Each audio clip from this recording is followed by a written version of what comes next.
This man's final words to American intelligence would cost him everything he loved. 2 sons dead under mysterious circumstances. A nation divided over whether he was a hero or a traitor. And 40,000 pages of classified Soviet war plans that changed the course of history. But before Ryszard Kuklinski became the CIA's most valuable Cold War asset, before he smuggled nuclear strike plans out of communist Poland, and before his family paid the ultimate price, he was just a boy watching his father disappear into the Nazi camps, never to return. The story begins not in 1972 when Kuklinski first contacted American intelligence, but decades earlier in the ruins of World War II Warsaw. Ryszard Jerzy Kuklinski was born in 1930 into a working-class family with deep Catholic roots and socialist traditions. His childhood should have been ordinary, filled with school days and street games in pre-war Poland. Instead, it was defined by occupation, resistance, and a loss that would shape every decision he made for the rest of his life. His father joined the Polish resistance movement against the German invasion. The family knew the risks. Everyone did in those days. When the Gestapo came, they came quickly. Ryszard's father was arrested, sent to Sachsenhausen concentration camp, and like so many others, he never came home. The boy waited by the window. Days turned to weeks, weeks to months. His mother cried silently in the kitchen when she thought no one was watching. There was no body to bury, no grave to visit, just absence and the terrible certainty that came with it. Growing up in Soviet-controlled Poland after 1945, young Ryszard carried that loss with him. His father had fought fascism and died for it. Now he was living under a different kind of totalitarian rule, one that draped itself in red flags and called itself liberation. The contradiction didn't escape him, though it would take years before he fully understood what it meant. In 1947, at 17 years old, he joined the Polish People's Army. For a working-class kid with few options, it was a path forward. He attended the infantry school in Warsaw and graduated in 1950 as a second lieutenant. The Polish military in those years was deeply integrated with Soviet command structures. Officers were trained in Moscow. Warsaw Pact exercises were conducted under Soviet generals. Poland's army wasn't really Poland's. It was an extension of the Red Army, and everyone knew it, even if no one said it out loud. Kuklinski rose through the ranks quickly. He was intelligent, disciplined, and ambitious. By 1964, he had graduated from the General Staff Academy, one of the most prestigious military institutions in the communist bloc. He worked in military intelligence and counterintelligence. He saw the inner workings of Warsaw Pact operations. And in 1968, he was sent to Legnica, to the Soviet command headquarters, to assist Marshal Ivan Yakubovsky in coordinating the invasion of Czechoslovakia. This was the first turning point. The Prague Spring of 1968 had seen Czech citizens demanding reforms, freedom of speech, and a loosening of Soviet control. Moscow's response was tanks. Lots of them. Over 200,000 Warsaw Pact troops rolled into Czechoslovakia on the night of August 20th, 1968. Kuklinski was in the planning room, watching the maps, seeing the arrows and tank symbols pointing toward Prague. He saw how Soviet generals spoke about Czech civilians, how they calculated acceptable casualties, how they framed the operation as necessary to preserve socialism. But what he felt in that room was something else entirely.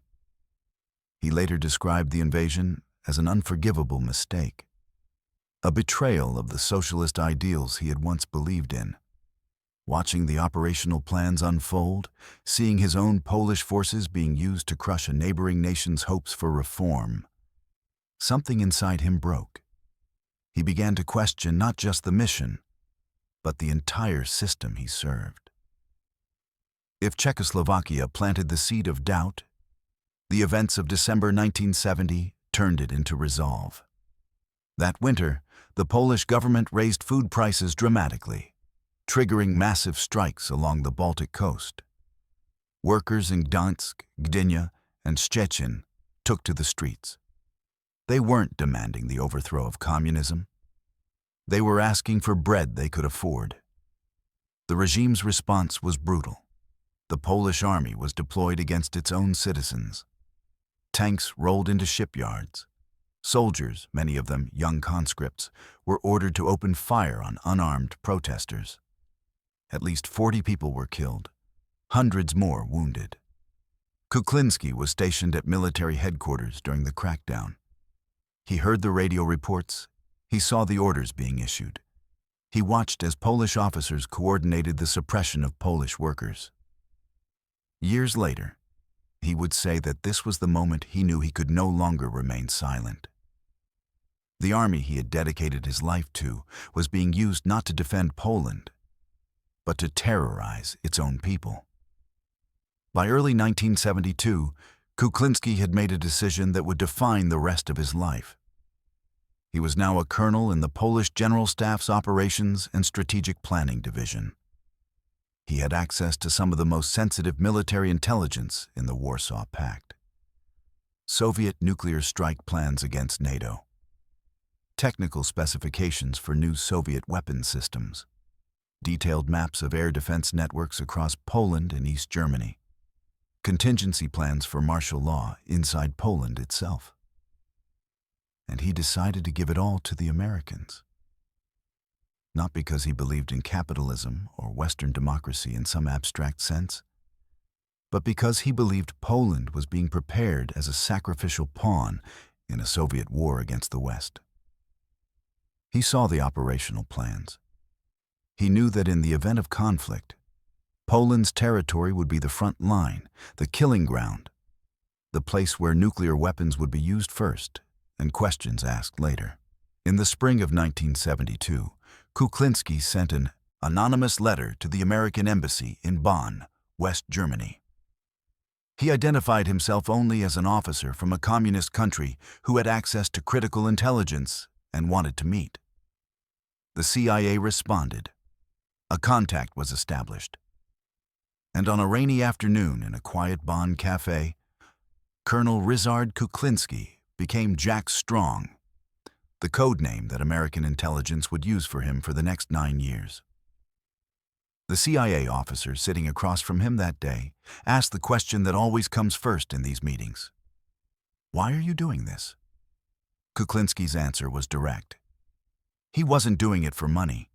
He wasn't doing it because he loved America.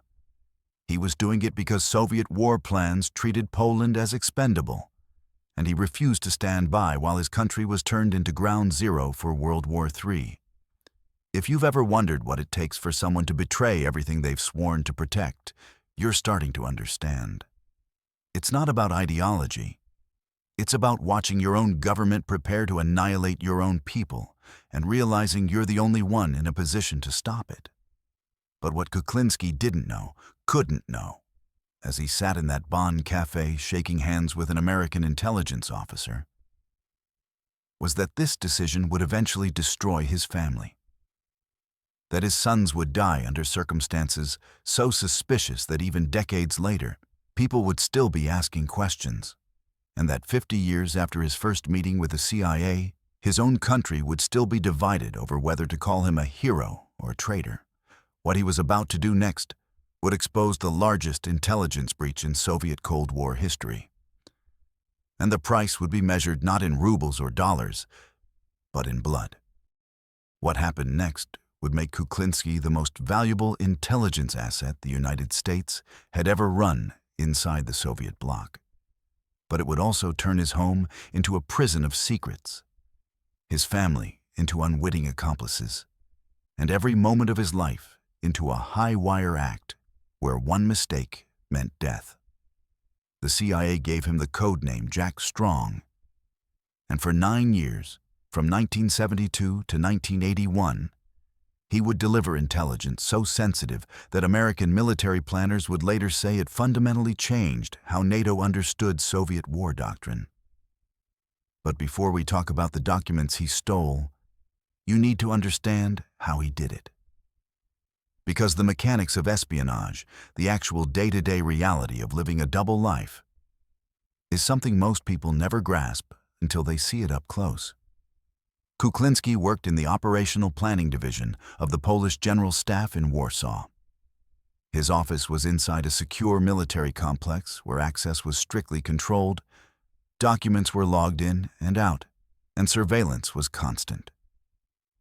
The Polish intelligence service, working closely with the KGB, maintained active counterintelligence operations inside the military. They watched for exactly what Kuklinski was doing. The odds of getting caught weren't just high. They were nearly certain, given enough time. The CIA knew this. Kuklinski knew this. And they proceeded anyway. The American intelligence officers who ran him provided tools that sound like they came from a spy movie because, well, they did. Miniature cameras disguised as cigarette lighters and pens. A device called Iskra, a short-wave transmitter for sending coded messages. One-time cipher pads for encrypting communications. Invisible ink for writing notes that could only be read under ultraviolet light. And perhaps most importantly, a network of dead drops, secret locations scattered around Warsaw where Kuklinski could leave film canisters containing photographed documents for CIA couriers to retrieve. Here's how it worked in practice. Kuklinski would identify a document marked top secret or higher classification level. Maybe it was a Soviet operational plan for armored divisions to advance through the Fulda Gap in West Germany. Maybe it was technical specifications for a new surface-to-air missile system. Maybe it was a list of KGB agents operating under diplomatic cover in Western Europe. He would wait until late in the day when most officers had gone home. He would take the document to a private area, usually a supply closet or bathroom stall, and photograph each page using the miniature camera. The film cartridges were tiny, able to hold dozens of high-resolution images. Then, he would return the document to its proper place in the secure files, making sure the logs showed no discrepancies. He would take the film home. And this is where the double life became most dangerous, because home was where his wife and 2 sons lived. And they had no idea what he was doing. Patricia Kuklinski knew her. Husband worked in military intelligence. She knew he dealt with classified materials. But she didn't know that several nights a week, after the family had gone to bed, Ryszard would lock himself in the bathroom or the basement and develop film or prepare packages for dead drops. She didn't know that the briefcase he carried to work sometimes contained not just his lunch and official papers, but rolls of exposed film containing Soviet nuclear war plans. The boys, Bogdan and Waldemar, were teenagers during much of this period. They saw their father as a respected army officer, someone who wore a uniform with pride and served his country.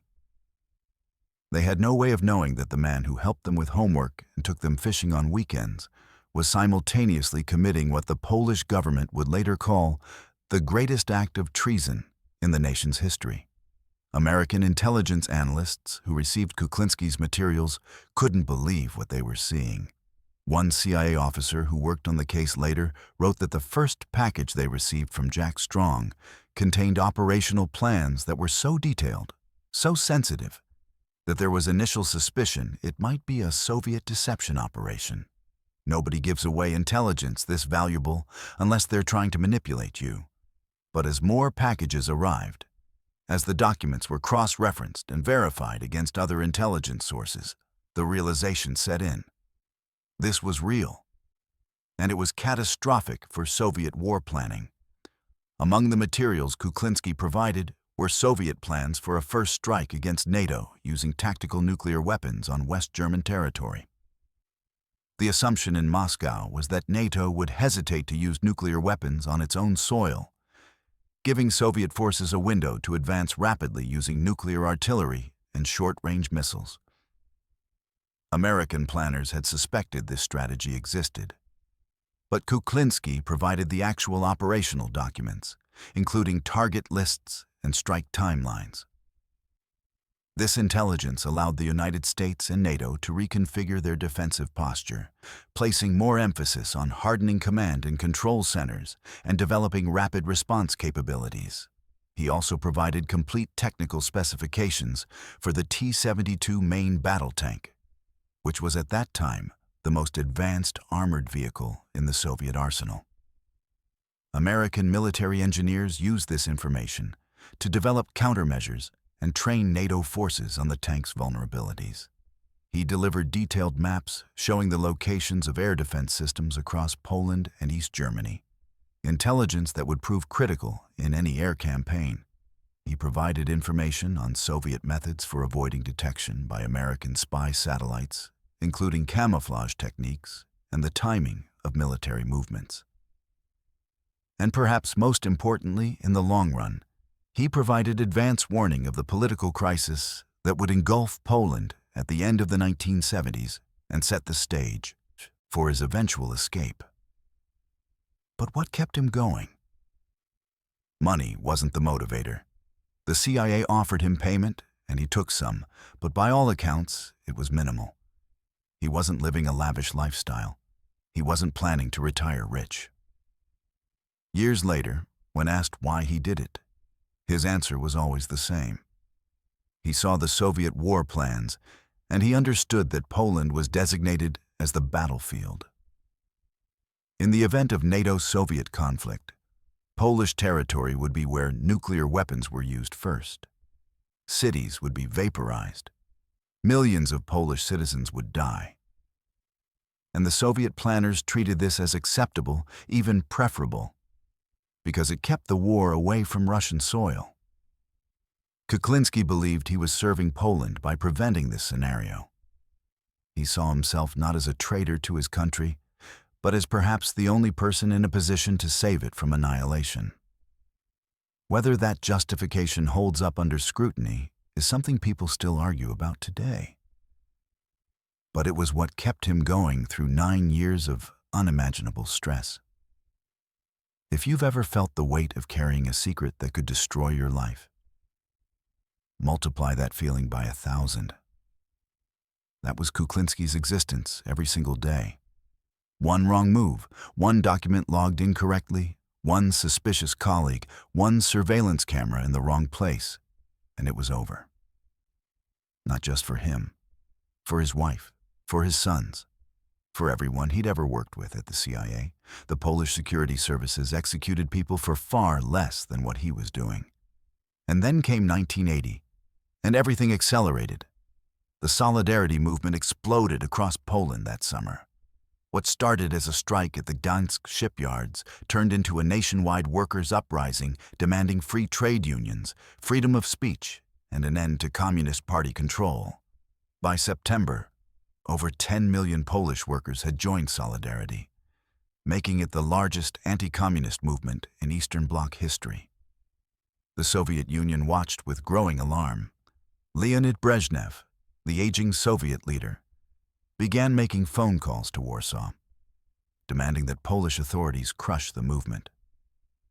Moscow considered direct military intervention, just as they had done in Czechoslovakia in 1968 and Hungary in 1956. But this time, the calculus was different. Poland was larger, more populous, and more strategically important than Czechoslovakia. An invasion would be costly, politically and militarily.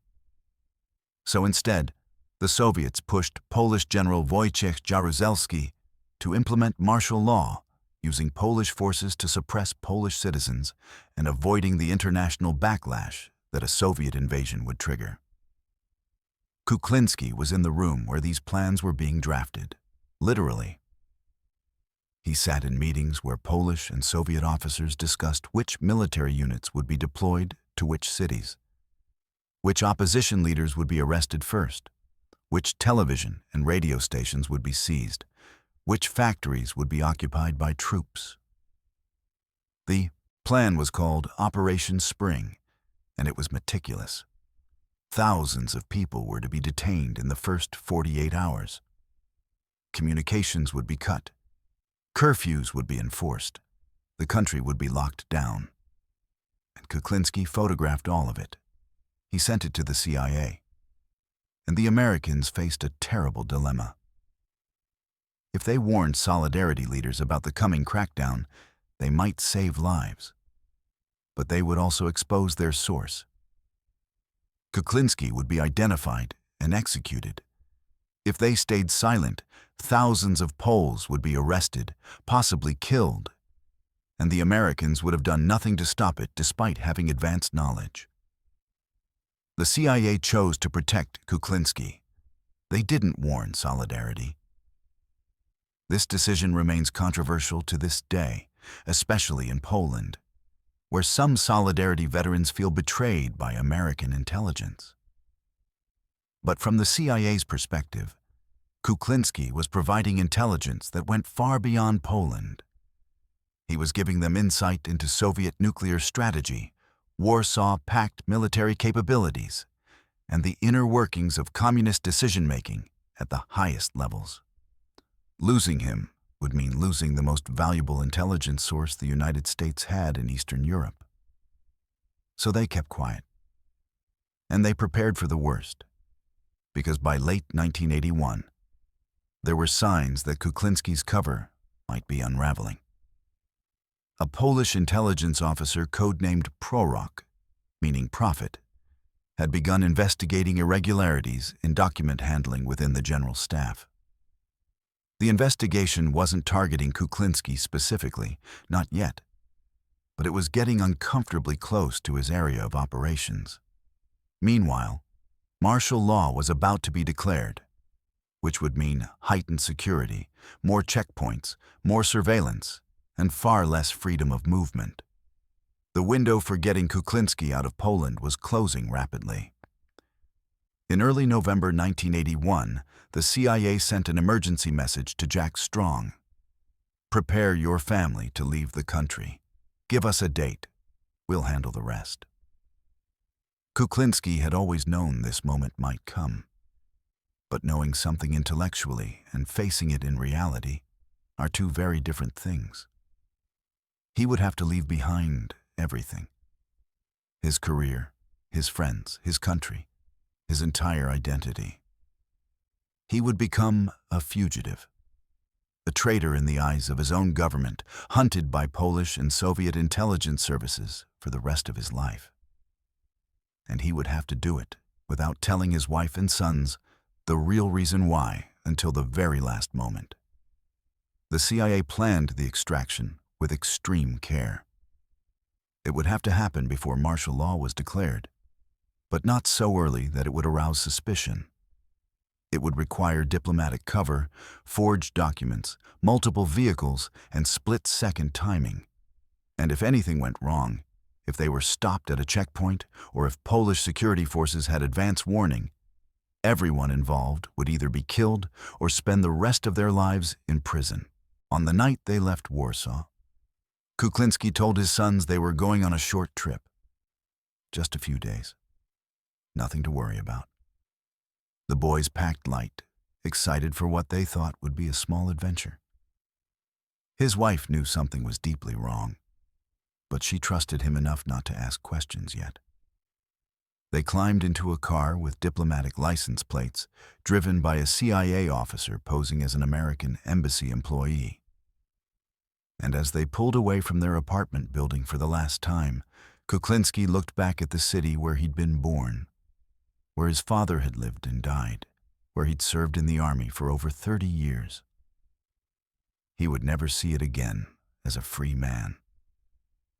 What nobody in that car knew, what nobody could have predicted, was that the price for his betrayal, if you want to call it that, or his patriotism, if you want to call it that, hadn't been fully paid yet. Not even close. The real horror was still waiting for them in America. Years down the road, in 2 separate phone calls that would shatter what remained of his life. The phone call came on a December morning in 1993, and when Ryszard Kuklinski answered, he heard words that no parent should ever have to hear. "Your son is missing. Presumed dead." The Florida Coast Guard had found an overturned sailboat off the coast, but no body. Bogdan Kuklinski, his youngest son, had gone out for what should have been a routine sailing trip and never came back. The official investigation would conclude it was an accident, a tragic mishap involving weather conditions and possible equipment failure. But Ryszard knew too much about how intelligence services operated to accept that explanation without question. And when the second phone call came just 8 months later, in 1994, any remaining doubt evaporated. Waldemar, his eldest son, had been killed in what police described as a hit-and-run accident on an American university campus. A truck with no license plates, no witnesses who could provide useful descriptions. The driver never found. 2 sons, 2 separate incidents, both classified as accidents. Ryszard Kuklinski had spent 9 years stealing Soviet secrets and survived. But the cost of that survival was only now becoming clear. To understand how they ended up in Florida, living under new identities in a country that was supposed to keep them safe, you need to go back to that night in November 1981 when they fled Warsaw. The CIA extraction operation went exactly as planned, which in the world of intelligence operations is rare enough to be remarkable. The diplomatic vehicle carried them across the Polish border into West Germany without incident. From there, they were flown to the United States and placed into a protection program designed for high-value defectors. The family was given new names, new documentation, and a stipend to help them start over. They settled in Florida, far from the Cold War front lines of Europe, in suburban neighborhoods where nobody asked too many questions about the quiet Polish family who kept to themselves. But while Kuklinski and his family were adjusting to American life, back in Poland, the hammer was falling. Martial law was declared on December 13, 1981, just weeks after their escape. General Wojciech Jaruzelski appeared on television in his military uniform and dark sunglasses, announcing that a military council of national salvation had taken control of the country. Tanks rolled into Warsaw, Gdansk, and other major cities. Thousands of Solidarity activists were arrested in the first 48 hours, just as the plans Kuklinski had photographed had specified. Telephone lines were cut. Borders were sealed. Poland became, for a time, a military dictatorship enforcing Moscow's will. And when Polish intelligence services began investigating how the Americans had known so much about the martial law plans, how U.S. diplomats had seemed unusually well-informed about internal Polish military preparations, the trail led back to irregularities in document handling at the General Staff. It led back to Kuklinski. In 1984, a Polish military tribunal tried Colonel Ryszard Kuklinski in absentia. The charges were espionage, treason, and desertion. The evidence was overwhelming because by that point, Polish counterintelligence had reconstructed much of what he'd done, though they still didn't know the full extent of the documents he'd provided to the CIA. The verdict was guilty on all counts. The sentence was death. His military rank was stripped. His name was erased from official records. State media ran stories describing him as a CIA agent, a traitor who had sold out his country for American dollars. The propaganda portrayed him as the worst kind of villain, someone who had betrayed not just the government, but the Polish people themselves. And for years, that was the only narrative most Poles heard. Kuklinski watched these developments from his home in the United States, reading translated Polish newspapers, seeing his own face on television screens described as an enemy of the state. His sons were teenagers when they fled Poland, young enough to adapt to American life, but old enough to understand what their father had done and what it meant. They changed their names. They learned English. They tried to build normal lives. But normal was never really an option, not when you're the children of one of the Cold War's most notorious defectors. Not when intelligence services on both sides of the Iron Curtain knew exactly who you were and where you came from. The question that haunts the story is whether the deaths of his two sons were accidents or something else. Official investigations in both cases found no evidence of foul play. The sailing accident was attributed to bad weather and poor judgment. The hit and run was classified as an unsolved vehicular homicide with no clear suspects. But consider the context. Consider that Soviet and Polish intelligence services had every reason to want revenge against Kuklinski. That killing a defector's family members sends a message to anyone else thinking about betraying the communist bloc, and that both deaths occurred during a period when former KGB operatives were operating with relative freedom in the post-Soviet chaos of the early 1990s. Some journalists and researchers who've investigated the case believe the deaths were assassinations disguised as accidents. Others argue that sometimes tragedy is just tragedy, that not everything is a conspiracy, and that the evidence simply doesn't support the assassination theory. What's undeniable is that Ryszard Kuklinski believed, or at least strongly suspected, that his sons had been murdered as punishment for his actions. And he lived with that guilt for the rest of his life. But while Kuklinski was mourning in America, history was moving forward in Europe. The Berlin Wall fell in 1989. The Soviet Union collapsed in 1991. Communist governments across Eastern Europe crumbled and were replaced by democratic systems.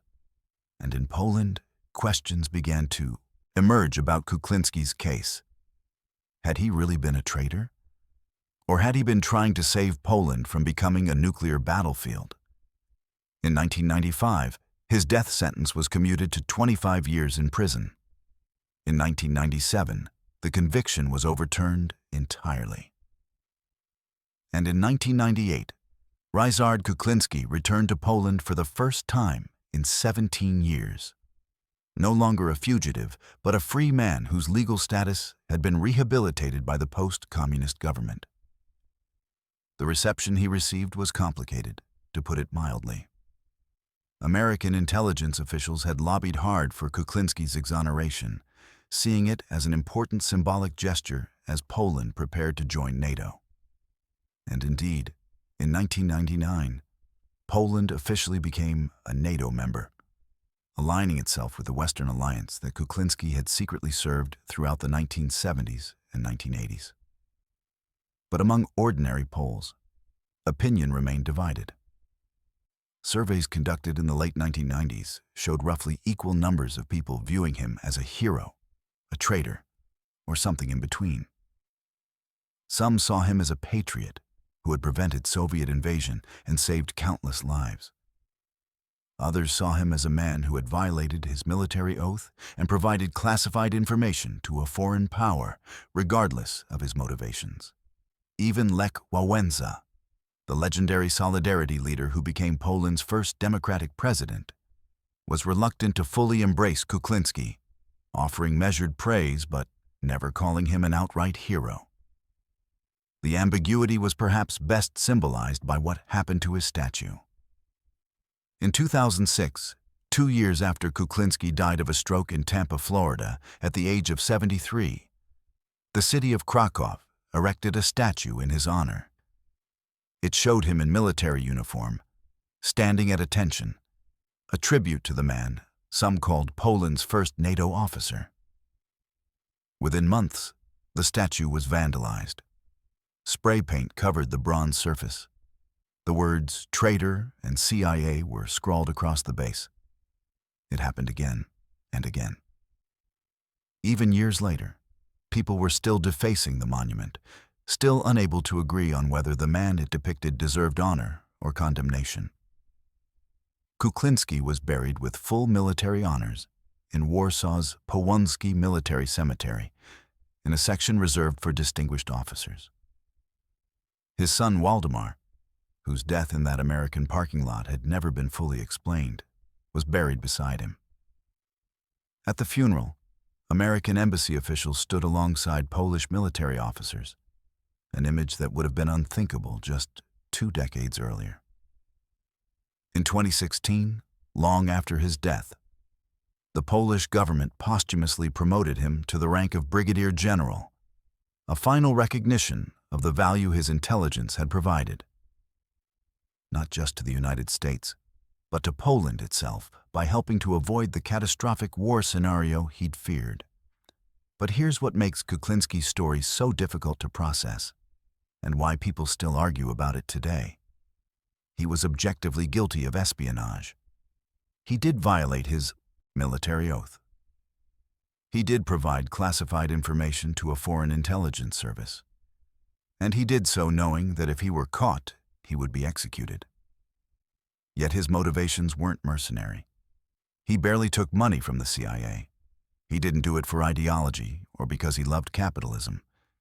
He did it because he looked at Soviet war plans and saw his own country being prepared as a sacrifice zone, and he decided that preventing that outcome was worth any personal cost. Was he right? That depends entirely on what you believe would have happened if he'd done nothing. If you believe the Soviet Union was planning an aggressive war against NATO that would have turned Poland into a nuclear wasteland, then Kuklinski was a hero who saved millions of lives. If you believe the Cold War military posturing was mostly bluff and that actual conflict was never seriously on the table, then he betrayed his country's secrets for no good reason and got his own sons killed in the process.